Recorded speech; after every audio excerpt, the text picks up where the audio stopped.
బెనాయా, చక్కటి క్యారెక్టర్ బెనాయా జీవితం. దావీదు దేహ సంరక్షకులలో అగ్రగణ్యుడు, ఘనత పొందాడు వారందరి మీద. ఇతడు చేసిన కొన్ని పనులు, దావీదుతో ఉండడం, యోవాబుని చంపేయడం, అదోనీజాను చంపేయడం, ఈ దావీదు శత్రువులను చంపేయడం మాత్రమే కాదు, దావీదుకు ఎంత నమ్మకంగా ఉన్నాడో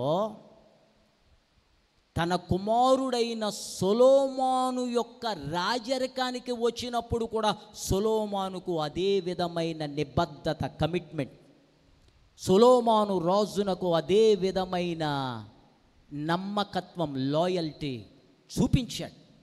మీ నాన్నకి నేను దాసుడిగా ఉన్నాను, నీకు నేను చేయననలా.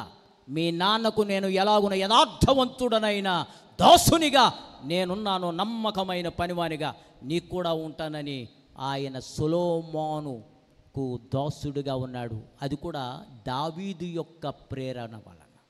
అందుకనే సొలొమోనుకు పట్టాభిషేకం చేయడానికి పంపించిన వారిలో ఎవరున్నారు? యాజకుడు, ప్రవక్త మాత్రమే కాదు, బెనాయాను కూడా సొలొమోను దగ్గరికి దావీదు పంపించాడు. అంత నమ్మకత్వాన్ని సంపాదించుకున్నాడు. నీవున్న సంఘంలో, నీవున్న సహవాసంలో, నీవున్న కంపెనీలో, నీవున్న ఉద్యోగంలో, నీ నాయకులకు, నీ యొక్క అధిపతులకు, నీ యొక్క కాపరులకు ఒక నమ్మకమైన సాధనంగా, పనిముట్టుగా, పాత్రగా, విశ్వాసిగా, సంఘ పెద్దగా, సేవకునిగా నువ్వు ఉండగలుగుతున్నావా? ఆలోచించాలి.